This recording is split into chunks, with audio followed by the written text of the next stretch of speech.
On today's episode, if you want to take your team to the next level, you got to have new ideas. And when it comes to new ideas, you have to know when to hold them and when to fold them. You got to know how to discern between the good ideas and the ones that aren't worth your time and money. And that's what we're talking about today.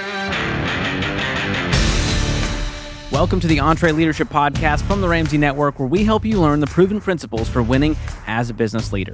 I'm your host, George Kamel, and each week here on the podcast, I sit down with some of the best leadership minds out there to help you grow yourself, your team, and your profits. I want to say a quick thanks to all of you who have left us voicemails with feedback on these new segments we've been trying. Some of you are really enjoying it. Hey, do more of those too, because it really gave me something tangible to take back to the workplace.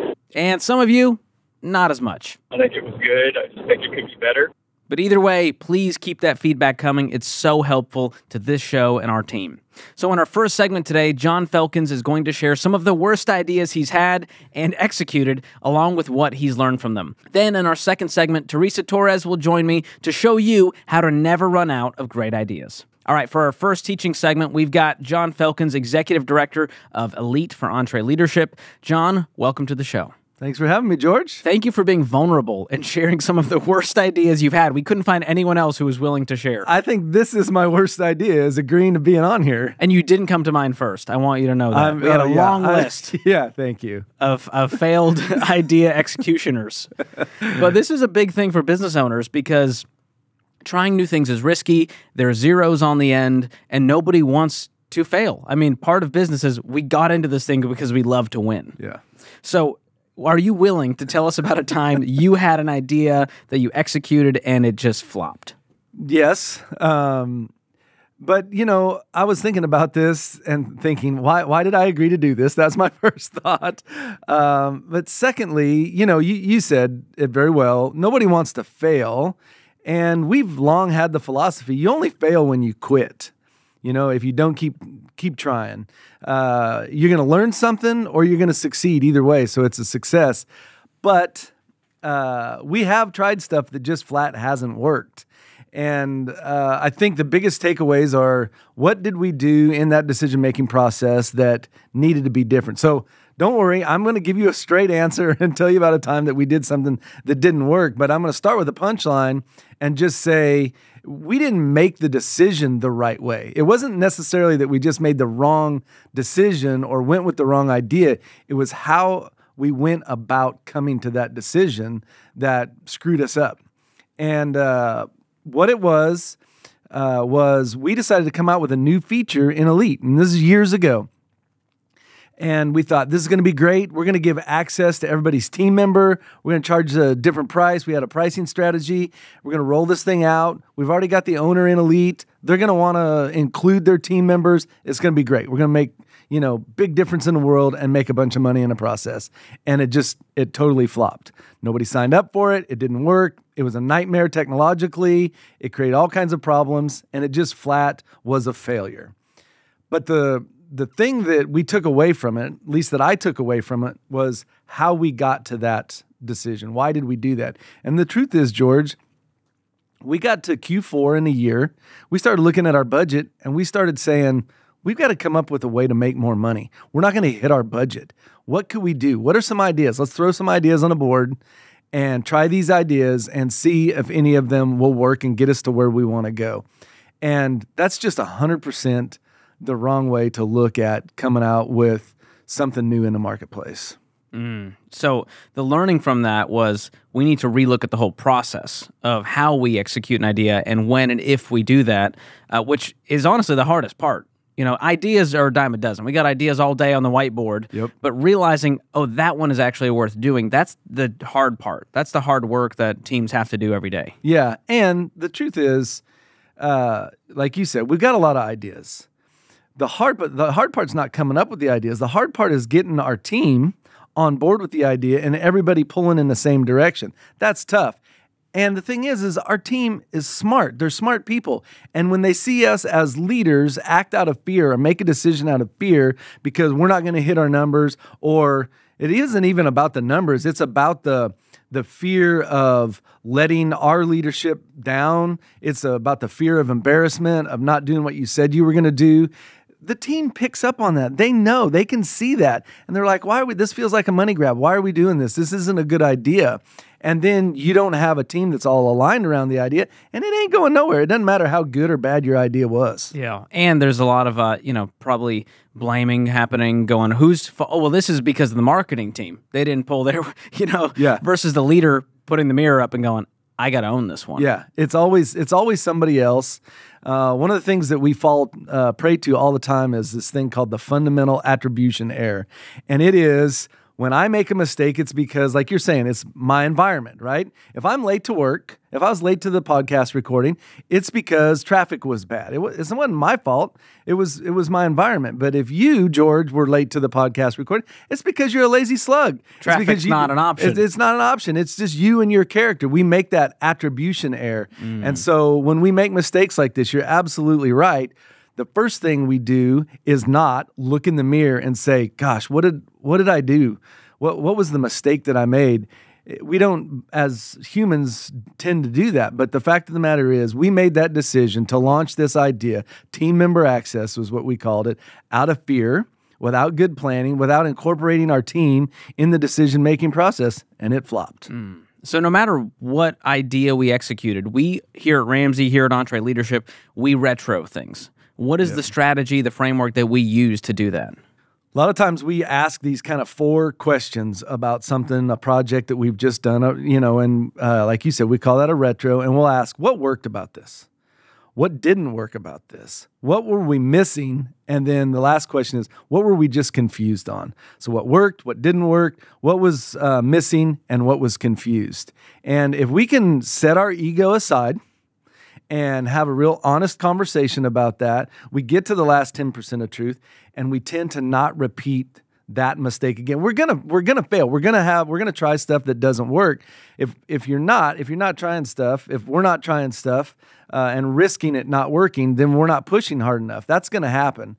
But if we don't learn from our mistakes and we keep doing them over and over again, that's unexcusable. Yeah, and just getting those things on the whiteboard isn't enough. We have to actually implement them into the next idea, or if we're iterating on the idea, if it's still alive, we've got to actually go make the changes. So right, wrong, missing, confused, get everyone in the room to contribute, to say something, and usually the wrong column is really big and the right column is real small, so it's always good to start with some positives. Otherwise, it just turns into like a complain fest, which I've seen happen, unfortunately. And sometimes it was a bad idea. Sometimes there's not a lot to put in there, but you're right. We need to be honest with ourselves. And as you know, we're hard on ourselves. We expect excellence of ourselves and each other, and which is great, but we got to be careful that it's not hurtful. Yeah. We don't damage people. So I love leaders who give their team an opportunity, who empower them to run with some of these ideas.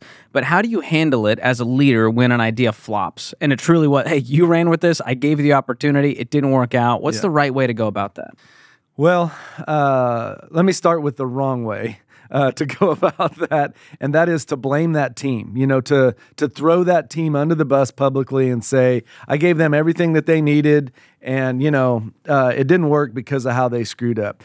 So you don't want to do that. We don't, we don't criticize in public.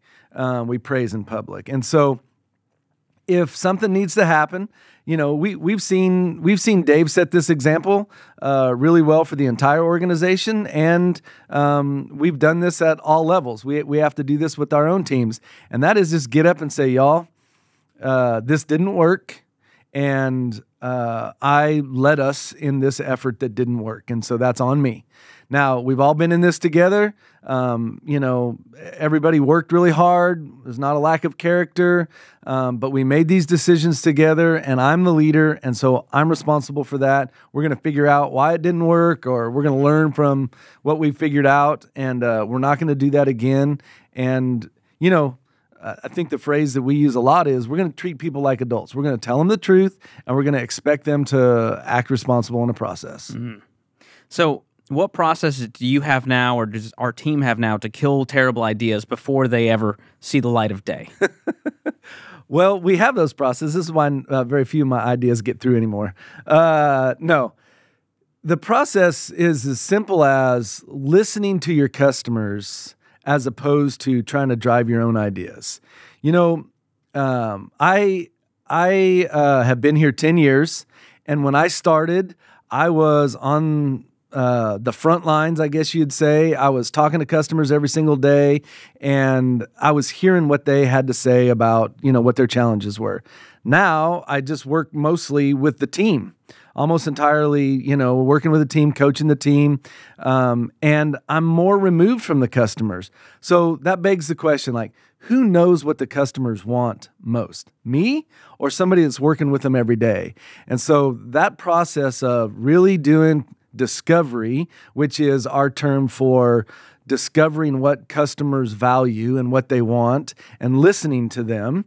Our old friend Rick Perry used to say, God gave us 2 ears and 1 mouth, so we should be listening more than talking. So the idea of leadership people sitting around in a meeting saying, I know what we ought to do. This is the idea that will work, doesn't work. And so we've developed and are still working on this discipline of listening to our customers, listening to our frontline team members, giving them the strategic context, meaning, hey, this is what we're trying to accomplish. This is where we're trying to go. This is what we're trying to do in the marketplace. What are you hearing from customers? And what do you think we can do in light of that context to meet that customer's need? And that's what we organize our teams around and how we do work now. And it's not bulletproof, but it does help us avoid dumb ideas from John. I love that. Well, and it's a great reminder to have your mission, your vision, your values in place so that you can vet those ideas and go, oh yeah, this lines up perfectly with where we're trying to go. Yeah. So that's a great reminder. Those should be filters for all your decision making. And they're hard sometimes, George, because it's like you're looking and you're saying, how does my mission, vision, values really affect my bottom line? I want to be talking about stuff that I can look at on a P&L, on my profit and loss sheet. Well, those things absolutely are going to drive the profitability and the success of your organization. If you do what you just said, use them as a filter for your decision making. Love it. Well, John, thank you so much for being #vulnerable with us today. Always love having you on. Thank you. Some great conversation there. As Dave says, success is just a pile of failures that you're standing on instead of underneath. And so I love that reminder for all of you to not just let go and say, we're not going to try any ideas. We're going to try to avoid all of the risk we can. You got to go for it if you want to win in business. So what did you guys think of that segment? Did you like it or not? Call and leave us a voicemail at 844-944-1070. If you'd rather email us, we've got a link to that address in the show notes.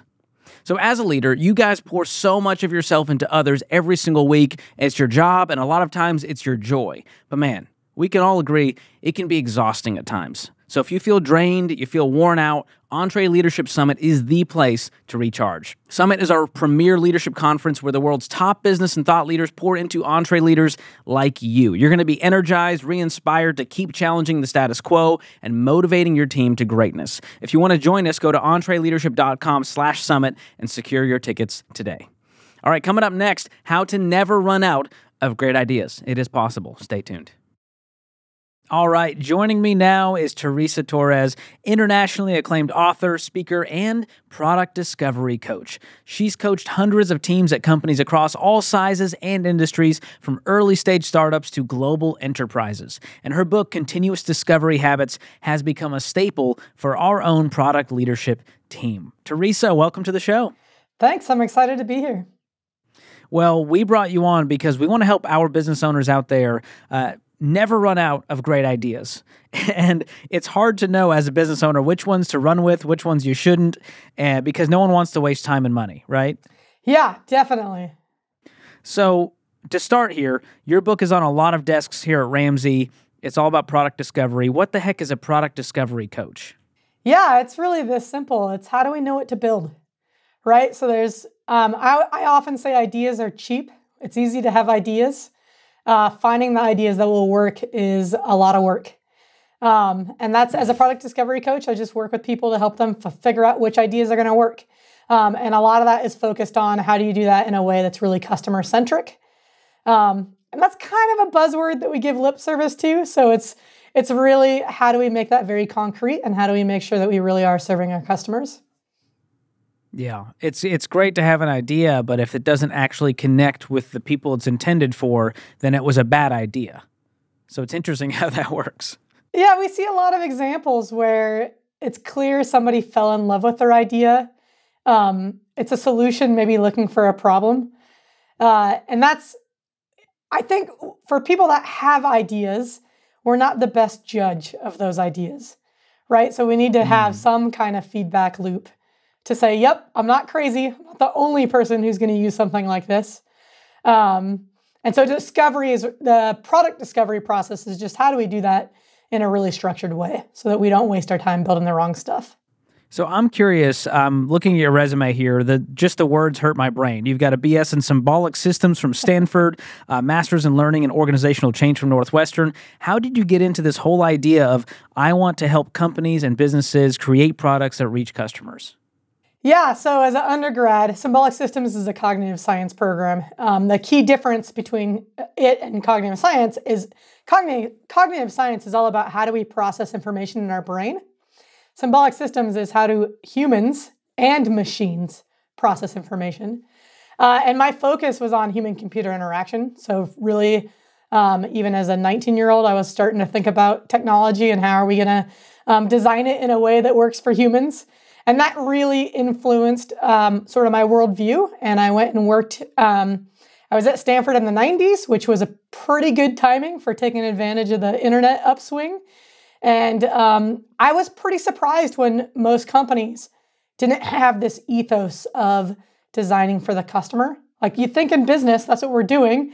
But really, we do a lot of designing for shareholders and for executives. And so I over the course of my kind of full-time employee experience, just saw the same challenges everywhere and really wanted to stop building products in the traditional sense and start focusing on training. And how do we start solving this problem? How do we make sure that teams are spending time on things that customers care about? Wow, that's incredible. So you've got this concept of continuous mindset. What does that mean for a business owner to have a continuous mindset? Yeah, so I think it's pretty human nature to think about things as projects. So I have this idea, let's build a thing. Maybe if we're lucky, we're going to do some research to figure out, is that the right thing to build? And then we're going to build it and we're going to put it in the world and we're going to move on to the next thing. We see this a lot, and it's how the world used to work, right? If you were making something like soap, you built your soap, it got on a store shelf, you moved on to maybe shampoo. But in a digital world, our products are never done. We don't package it up, we don't ship it, it doesn't go on a store shelf, we don't move on to the next product. Our digital products always evolve, there's always room for improvement. We have the tools and the mechanisms now to get constant feedback, which means we can constantly improve our products. And that's really inspired more of a continuous mindset of how do we think about engaging with customers continuously? How do we build continuous feedback loops so that our continuous improvements are good, right? They're the things that we should be doing. Well, for a lot of entrepreneurs, they like to build something and then ship it and then be done with it. Yeah. So for a lot of people to go, wait, you want me to just keep thinking about this day in and day out? I mean, does that feel like a grind for a lot of the people you've coached? It can. Again, we're fighting human nature a little bit here, right? We want to build a thing, we want to put it in the world, we want to call it success. What the internet is teaching us, one thing we got with the internet is it's really easy to observe behavior. It's really easy to observe impact. And what we're learning, sadly, is that our ideas don't have as much impact as we originally thought. So I like to think about it as like for a lot of business, we flew blind, right? We only had lagging indicators. We could look at our sales numbers, we could look at revenue going up, but we couldn't always get at the why. Like, why are people buying this? What are they using it for? How does it fit in their lives? It was a lot harder to get at that information. Whereas now with the internet, we literally track everything. We can debate about whether that's good or not, but we do literally track everything. And we kind of have this window into what's causing revenue to go up. Why do people buy our products and services? Why do they use them over and over again or not? And we sort of assumed that people used our ideas, our stuff, more often than they actually did. And so even though we probably want to launch something and move on to the next thing because new ideas are shiny, we're learning that if we want to have impact, which I think is the most important thing, can we actually have a positive impact on our customers' lives? we got to stick with it. We got to iterate when we fall short. We got to find ways to improve what we're offering. Yeah. So you mentioned chasing all of these shiny ideas. As leaders, we have those all the time, like we mentioned. How do you start to validate these ideas so that they don't become time wasters that draw you away from having the impact that you want to have and hitting your goals? Yeah, I'm going to repeat what I said earlier because I feel like we need a daily reminder of this. Ideas are cheap. Too often we think that the idea is what's the value. I'm sure everybody listening has had a friend that said, oh, I had the idea for Twitter before it existed, right? Or insert your favorite product. Ideas are cheap. The work is in the execution. The work is in finding the version of that idea that will actually work, matching it with the right customers, matching it with the right market, getting all the little details right. And odds are, in fact, I don't know of a single instance, I would be shocked if one exists, where somebody conjured up an idea and they built it exactly as is, and it worked perfectly with no edits, no revisions, no iterations. Right? So like the real work in any business, this is not unique to digital products. The real work to any business is that iteration. It's that testing, it's those feedback loops. It's how do we evolve this so that it's a better fit for our customers so they engage with us more. So you've worked with a lot of big companies to help them do this. I'm thinking about the small business owner. They've got 4 people on their team. How can they do this? If they don't have a lot of time or money, they can't go hire 7 people to go out and do all of this research. What are some ways they can talk to their customers, create those feedback loops, and make their product better? Yeah, first of all, I'll share, I am a small business owner. I have a business of 1. And I run this process. It's as small as you can get. Yeah, I run this process myself. So I run an online training program. We offer courses. There's a book. It's basically a knowledge business, right? I have a book. I have online courses. We do both public training and private training. Every single training I've ever designed happened through this same process of I had an idea, I found customers to test with, I iterated on it, we collect feedback. I say we because now I do have other instructors. They're not full-time employees, but I do have other instructors that teach my courses. But yeah, I eat my own dog food. That's sort of a tech saying, but I really do live this process. And I really think it's, we talk about this in the context of digital products and the age of the internet, but I think what we're talking about is bigger than that. I think it's a fundamental evolution in business and that digital product teams are leading the direction that business is going. So what do I mean by that? Like if we think industrial revolution, we get Taylorism, stopwatches in factories, optimizing for efficiency, right? And then in the 60s, we get Porter, who's all about strategy and the 5 forces and differentiating not through efficiency, but by positioning. I think that this world of discovery and fast feedback cycles and iterating with your customer is going to be that next big jump in business. Because it is a way to differentiate. It is a way to make sure you're creating value for your customers. And so while it's very steeped in the digital product world right now, I think it's broadly applicable, and I think anybody in every business should be doing it. Well, let's talk about that feedback loop. Are there certain ways you found that are more helpful than others? For example, should I call my customers coldly? Should I ask them to fill out a survey via a link in an email? What are the ways to get the best feedback? Because a lot of times if I'm filling out a survey, there might be an incentive involved. Does that help or does it hurt? Because am I just kind of going through the motions to get a thing? What are the right ways to do this? Yeah, it kind of depends on your audience and it kind of depends on what you're trying to learn. So I'll say broadly, there's 2 categories of activities that we're going to do. The first is we're interviewing. That's a very qualitative activity. It's designed to be generative. Help me uncover what needs you have, where I can create value for you. And that's something I think is really important to be a conversation. So you get context, you get the full story. I think it's really hard to get that type of research done through a survey. I know teams do it. I've seen those marketing surveys where people ask what features you want, but they're very unreliable and they don't lead to a lot of success. So the first piece is really having those rich conversations where we're getting that generative insights. Where are there gaps in your customers' worlds today? And then I think there's a second activity, which I tend to call assumption testing. Some people just call it experimentation. But regardless of what you call it, it's this idea of you start with an assumption and you're trying to collect data to evaluate, is there a risk in that assumption? So for your context, is it mostly true or mostly false? How do you evaluate that? And that's where we might get into more quantitative methods like surveys. In both instances, so in the one hand, on the interviewing side, we're generating insights. On the assumption testing or experimenting side, we're evaluating our theories. So that's sort of a way to think about both of those. In both cases, it's really key that we learn a little bit about what gets us reliable responses. So how do we ask those questions in a reliable way?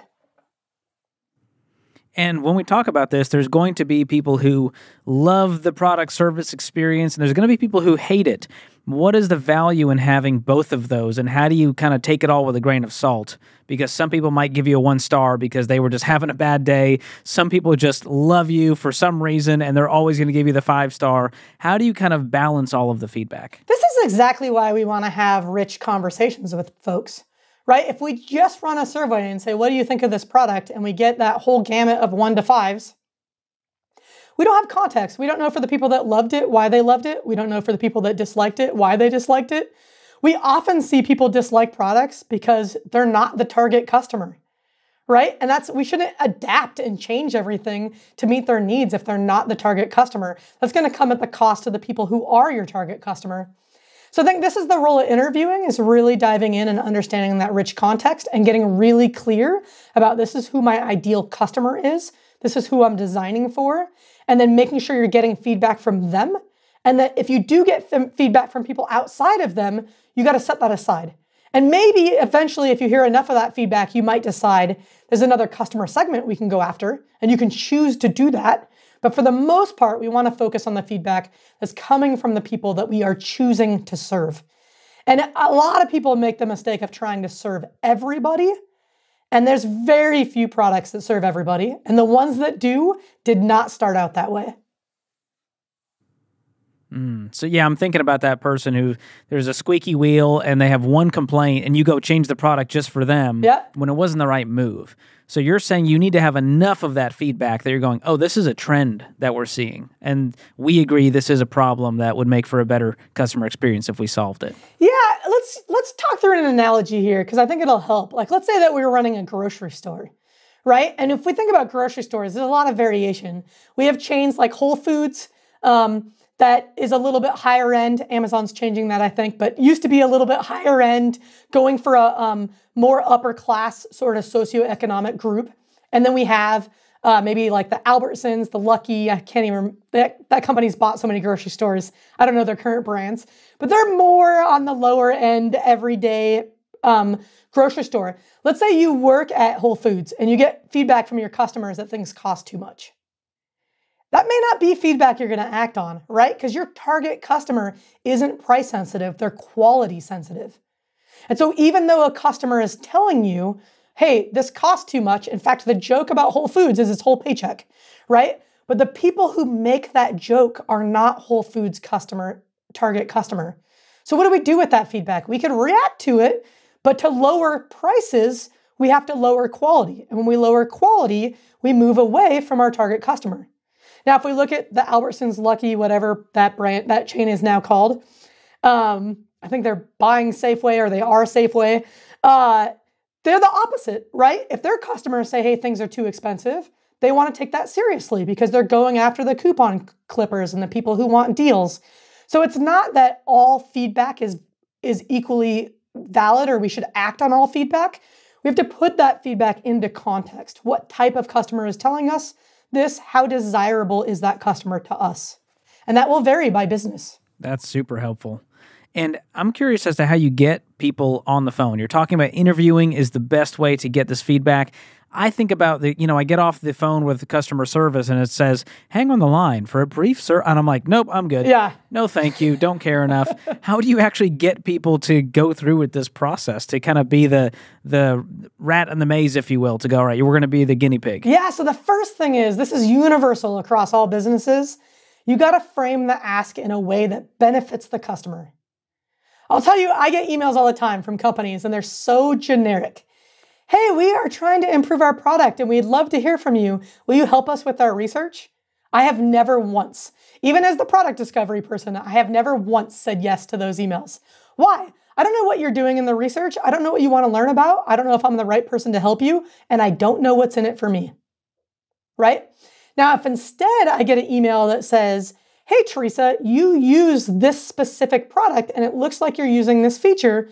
We're working on improving that feature and we'd love to hear how you use it. If I care about that feature, I'm saying yes to that every single time, right? Because we want the products and services that we use to get better. So the first thing is making sure that the way that you ask creates value for the customer, not just for the business. The second thing is we can remove a lot of unknowns. Don't say we're inviting you to participate in research.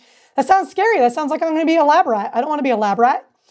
Communicate you want to have a conversation. I want to hear a story about how you use this feature. Okay, great. I love talking about myself. I'll come tell you a story about how I use that feature, right? All humans love talking about themselves. Now you feel special and unique. Exactly. And someone cares about you and your experience. Exactly. Yeah. And then the mechanism, like how do I actually reach out to a customer, is going to vary quite a bit by company. So if you're a consumer company, like let's say you're a Facebook or a Netflix, you don't have to have their level of traffic, but a company like that, you can recruit people while they're using your product or service. So you can put in an ask somewhere within your product. We're seeing this a lot more often, just like you see people do like Net Promoter Score surveys. You can use that same kind of embedded mechanism to just say, hey, do you have 20 minutes to tell us about your experience with X? If you work in a B2B product and you might have to use like your sales team and your account management teams to get access to your customers. If you're a small business, you might have to like go to where your customers are, right? Do they go to a conference? Can you go interview people at a conference? Is there somewhere as part of their day where they're waiting in line? Waiting in line is boring. Go talk to them while they're waiting in line.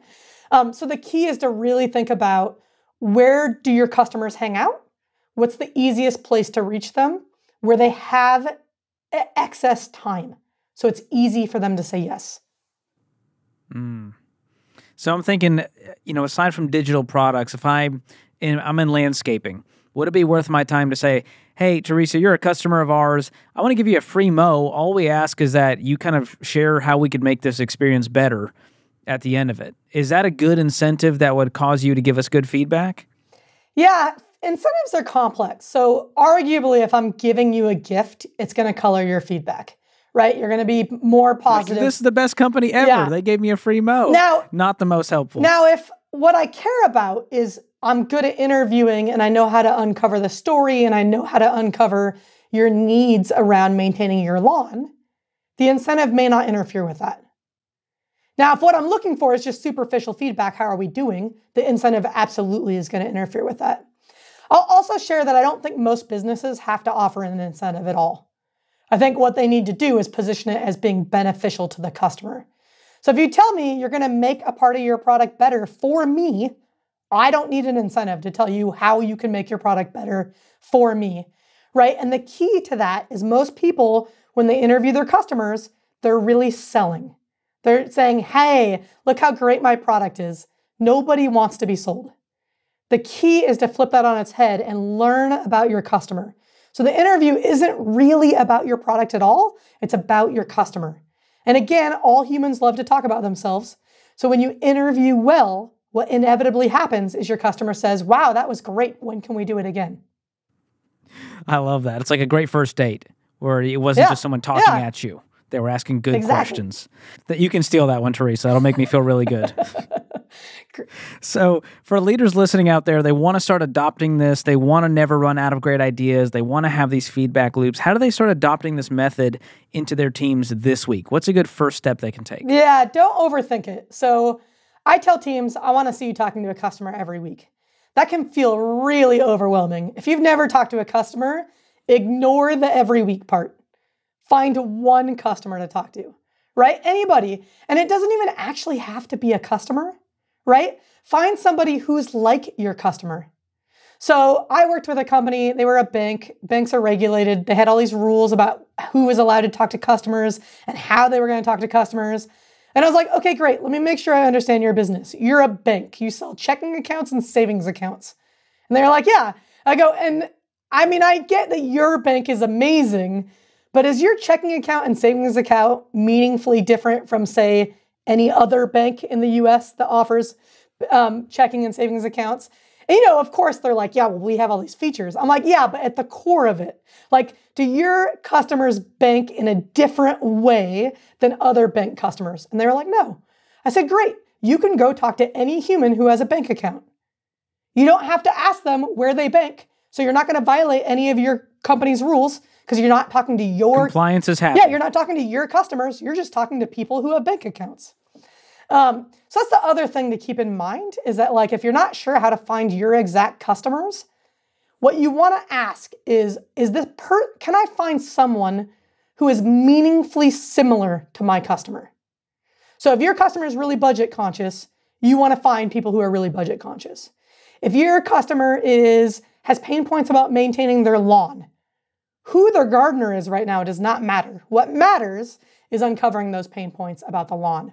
So this is where focusing on the customer and not on the specific product helps make recruiting a lot easier. That's huge. And it starts with knowing who your customer is, knowing what you're aiming at, and then going through that process to get there. These are so helpful. Teresa, thank you so much for the tips. We love your work here at EntreLeadership and at Ramsey Solutions, and we're so grateful you joined us today. Oh, thanks for having me. All right. Good stuff from Teresa there. If you guys enjoyed today's episode of the show, be sure to follow or subscribe and give us a 5-star review wherever you're listening. And share this episode with your team, with your friends, or on social media. You can follow us on social at EntreLeadership. And if you enjoyed this podcast, EntreLeadership, check out some of the other great podcasts from the Ramsey Network, like The Rachel Cruz Show. Until next time, keep learning and keep leading.